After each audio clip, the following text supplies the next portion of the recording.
I remember that Christmas night clearer than I remember most of my own birthdays. It was late, later than I should have been out, the kind of night where the world feels like it's shrunk to the span of your headlights. Snow had started falling earlier, just enough to dust the roads, make everything silent except the tires crunching under me. I was heading home along a back road I'd known all my life, one that wove through hollows and fields and eventually brought me to the old steel bridge over the river. Folks around here call it the Old Span, but everyone knows its real reputation. Nothing good ever happens there after dark. I'd crossed it 100 times without incident, but that night felt different the second I saw the first flicker of the bridge lights. They twitched like they didn't want to stay on, like they were sighing. I slowed, even though I couldn't tell why, my hands tightening on the wheel. The radio hissed, then went dead. Static, nothing else. I tapped the dial, tried to find a station, and the hiss swallowed everything. My breath came out in clouds as I leaned forward to squint into the dark. Halfway across, I noticed them. Footprints in the thin layer of snow along the shoulder. Small, bare, leading toward the guardrail. I told myself it was probably kids playing some foolish game, maybe snow angels gone wrong. But my chest tightened anyway. There was something in the air, heavier than the snow, thicker than the fog rising off the river. I rolled down the window and called out. My voice seemed to vanish the second it left me, swallowed whole by the fog. There was no echo, no reply. Just the cold, the smell of wet metal and river water, and the crunch of the tires on ice-slick steel. And then I heard it. Footsteps behind me, soft, careful, matching the rhythm of my own. I turned, expecting someone bundled in a coat, maybe holding a lantern. But there was nothing.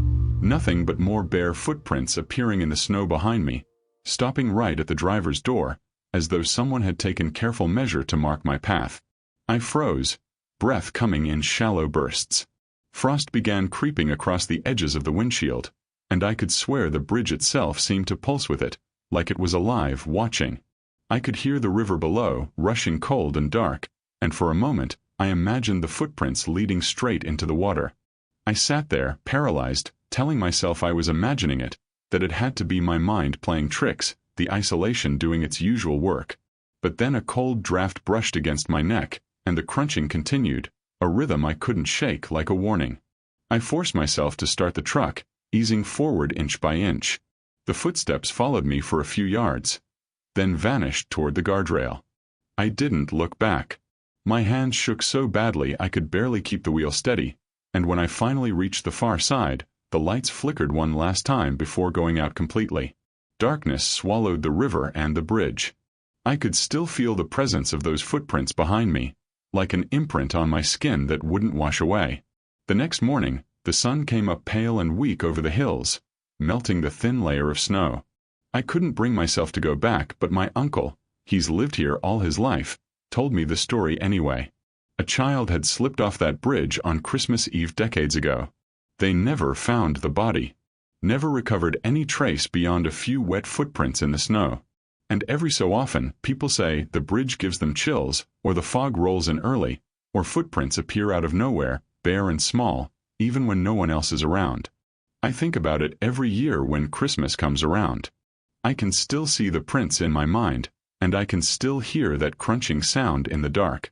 It wasn't a person, I don't think, at least, not in any way that makes sense. But it was there, waiting, patient, marking its path across the old span. I've never driven that route at night since, and I don't plan to. Some roads, some bridges, carry more than cars, they carry stories, and sometimes they carry the dead. Even now, if I close my eyes on a cold night and imagine that bridge, I can feel the frost creeping across the glass, can hear the rhythm of bare feet keeping pace with me. I can feel that moment of knowing that something was there, something watching, something patient enough to wait decades for someone to notice. And I don't know if it was the child who fell, or something else entirely, but I know the old span remembers. It remembers every Christmas night. Every footstep. Every single soul who passes over it when the world feels emptied out. I drive past it during the day sometimes, careful to keep my eyes forward. The steel glints harmlessly in the sunlight, the river below looks cold but normal, and the snow, if there is any, is just that snow.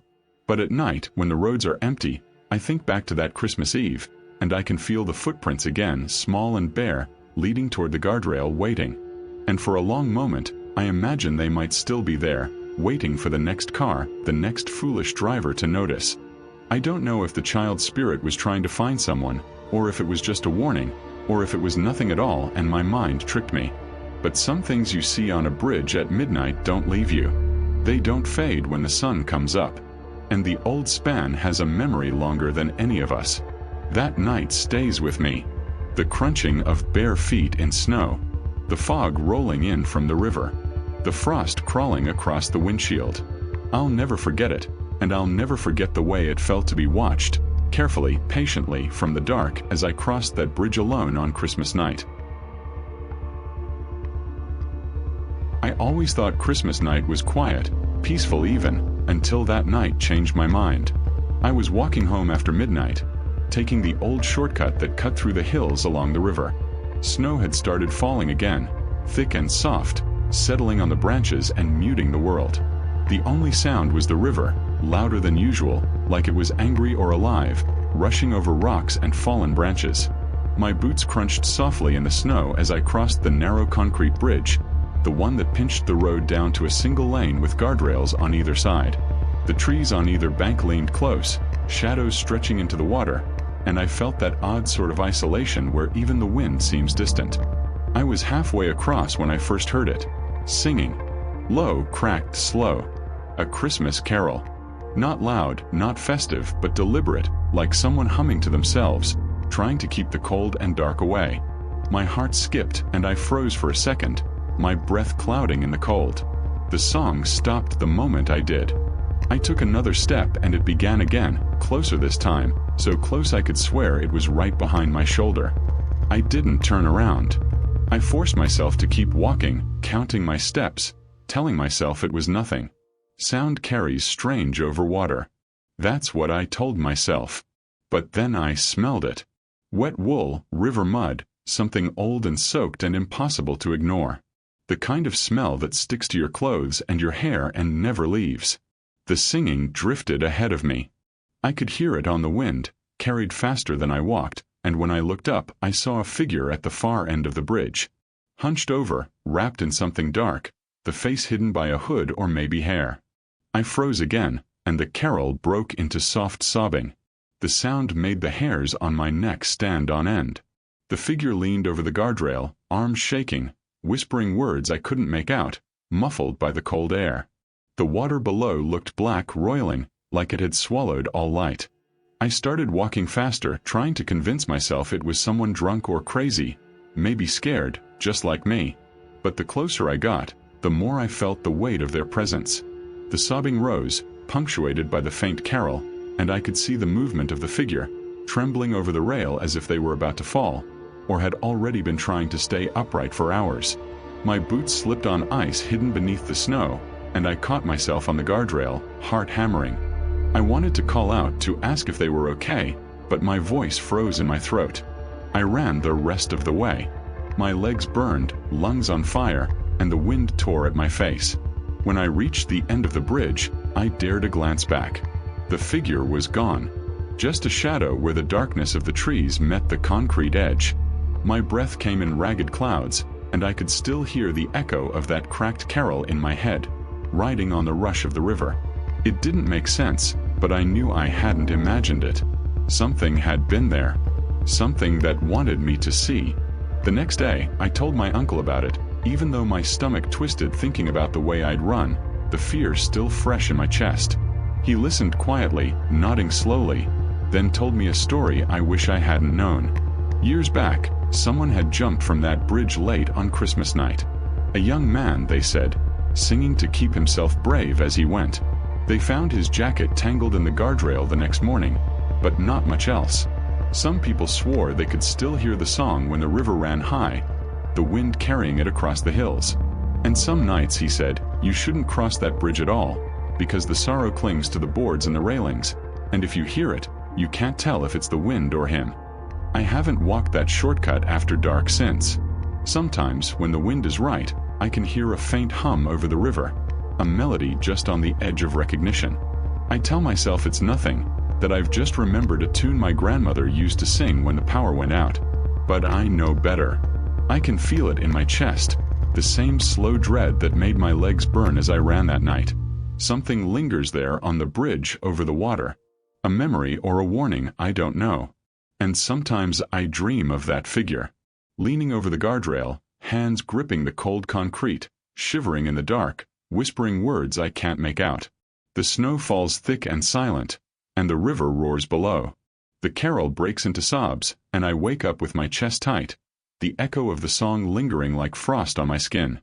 I've told myself 100 times it was just the wind, just shadows, just the echo of a story I'd heard as a kid. But I know the truth. That bridge remembers. It remembers every step, every song, every person who crosses after midnight. I pass it sometimes in daylight, careful to keep my eyes straight ahead. The river glints harmlessly, the snow sparkles in the weak sunlight, and the world looks as ordinary as ever. But I can't shake the memory of the music, the smell of wet wool and mud, the feeling of being watched from the far end of the bridge. Something waits there. Something that remembers every Christmas night. And some part of me knows it waits for anyone who dares to cross alone, hums the carol just soft enough to follow you, and leaves you wondering if it was ever there at all, or if it will be waiting again next year. I never meant to be out on that road that night, but my uncle had asked me to check on his place while he was gone, and I figured the roads would be clear, quiet. It was Christmas night, and the snow had just started settling, thin at first, then gathering into soft layers over the hills and fields. The route to his cabin required crossing a one-lane wooden bridge that spanned the river, the board slick with ice and half-rotted, swaying slightly under my tires. I eased onto it slowly, the crunch of the tires and the creak of the wood under me loud in the stillness. My headlights cut through the dark, reflecting off the ice-slick surface below, and for a moment I thought I was alone in the world. Then came the knock. Not loud, not violent. Polite, almost tentative, like someone was asking to be let in. I froze. My heart thudded so hard it felt like it might rattle the beams of the bridge. I leaned out the window, trying to see the source, my breath fogging in the cold air. That's when I saw him, a man standing on the frozen river below, staring straight up at me. He wasn't dressed for winter. No coat, no hat. His skin was gray-blue, lips trembling, eyes fixed on mine in a way that made my stomach tighten. He smiled, just a small, twitching thing, and said he'd fallen through earlier and couldn't feel his legs. I told him I'd call someone, tried to keep my voice calm, though it quavered. My phone had no signal, of course, and he didn't answer. I looked back down, half expecting him to be gone, but he was closer now, hands gripping the icy beams beneath the bridge, pulling himself toward the road with painstaking, slow determination. The wood groaned under his weight, wet and slick, and I could hear the steady drip of water from his clothes into the ice and snow below. My chest tightened, panic bubbling, and I felt the first real surge of fear. I pressed the gas pedal harder, trying to get across, but I could feel the bridge shuddering beneath the tires, protesting the weight and the age and the pressure of the moment. In the rearview mirror, I saw him again. He had made it onto the bridge, standing there like he belonged there all along, water pooling around his bare feet, skin still gray and trembling, staring at me as if measuring whether I would survive the crossing. My hands gripped the wheel so tightly that my knuckles went white, and my mind raced. This was impossible, shouldn't be happening, and yet there he was. By the time I hit the far end, adrenaline had my legs shaking so badly I could barely move to get out of the truck. I looked back once more, and he was gone, or maybe he had melted into the shadows of the bridge and the river, or maybe my mind finally tried to save me from seeing the impossible twice. I didn't stop driving until I got back to a road with lights, one that didn't tremble under my tires or echo with dripping water. Later I told my uncle about it. He listened quietly as he always does, then told me the story. Years back, a drunk driver had gone off that bridge on Christmas night. They said he had tried to climb back up, hands raw and frozen, to reach the road, and that the cold had claimed him before anyone could help. Some people swore that he never really left, that the bridge remembered the night, the struggle, and the cold water, and that you could see him there if the winter was cruel enough, the river frozen just so. I've driven past that bridge during the day many times since. The wood looks harmless, the river calm and dark below. The snow sparkles in the weak sunlight. But I can still feel it. The sensation of those icy hands gripping the beams, the gray-blue skin, the tremor of the lips, the quiet plea that no one should have ignored.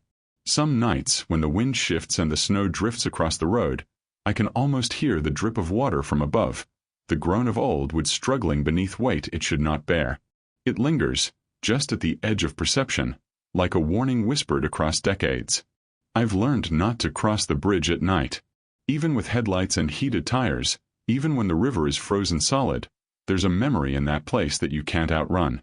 And sometimes, in the depth of winter when the wind whistles across the hills and the snow muffles the world, I swear I see a figure standing there, wet and trembling, gray-blue hands gripping the beams, lips trembling into a smile that promises nothing good, waiting for someone else to test the ice in the wood, and perhaps fail. It's not the fear of falling that haunts me. It's the understanding that some places, some nights, keep their memories like a living thing, patient and precise. That bridge carries more than trucks and tires. It carries a moment frozen in time, a struggle against the cold and the dark, and maybe a soul that never got to rest. And I know, even if I never see him again, that the next time someone drives across alone on Christmas night, they might hear a knock from beneath the bridge, polite, hesitant, asking for a hand that no one can give.